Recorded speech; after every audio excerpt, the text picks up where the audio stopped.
Cette actualité vous est présentée en collaboration avec Cryptost Research. Ayez un temps d'avance sur le marché crypto en rejoignant notre communauté premium. Les ETF de crypto-monnaies pourraient affaiblir l'économie, affirme une étude sud-coréenne.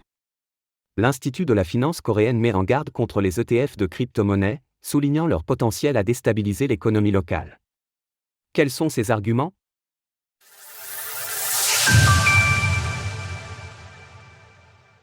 Les crypto-monnaies seraient mauvaises pour la stabilité économique de la Corée du Sud. Depuis la fin de l'année 2023, les ETF spot basés sur des crypto-monnaies font beaucoup parler d'eux. Dans un premier temps, ce sont les ETF Bitcoin Spot qui ont secoué la finance mondiale.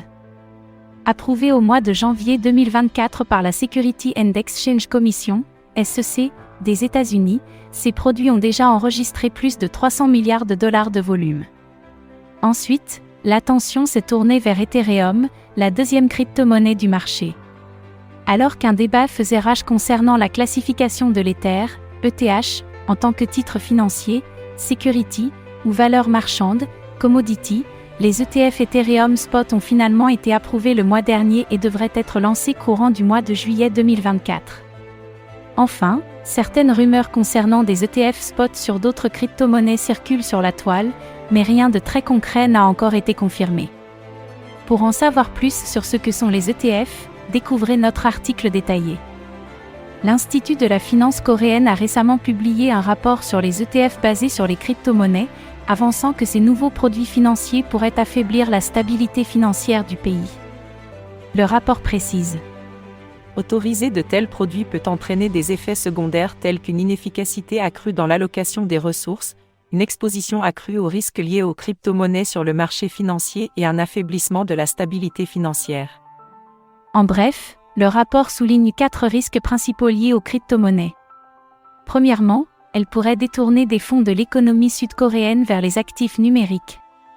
Deuxièmement, les crypto-monnaies exposent les investisseurs à des actifs très volatiles, ce qui pourrait créer des pertes en chaîne.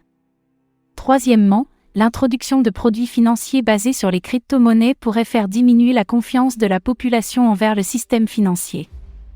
Enfin, les investisseurs seraient exposés à des pertes importantes en raison d'une régulation peu robuste et d'une connaissance limitée des risques associés aux crypto-monnaies. Bitcoin et les crypto-monnaies sont-ils vraiment mauvais pour l'économie ? Bien que les arguments avancés par l'Institut de la finance coréenne fassent sens, nous pouvons néanmoins les nuancer pour mieux comprendre les dangers.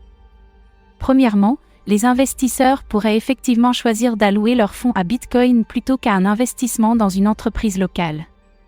Cependant, cet investissement pourrait générer des profits qui seraient ensuite réinvestis dans l'économie, ou même être dépensés en BTC si l'investissement a été fait au comptant plutôt que par le biais d'ETF.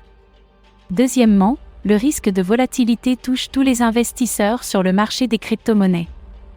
Il est néanmoins important de rappeler que sur le long terme, le cours du BTC est en constante augmentation et que la monnaie perd progressivement de sa volatilité, comme le démontre une récente étude de Kaiko Research.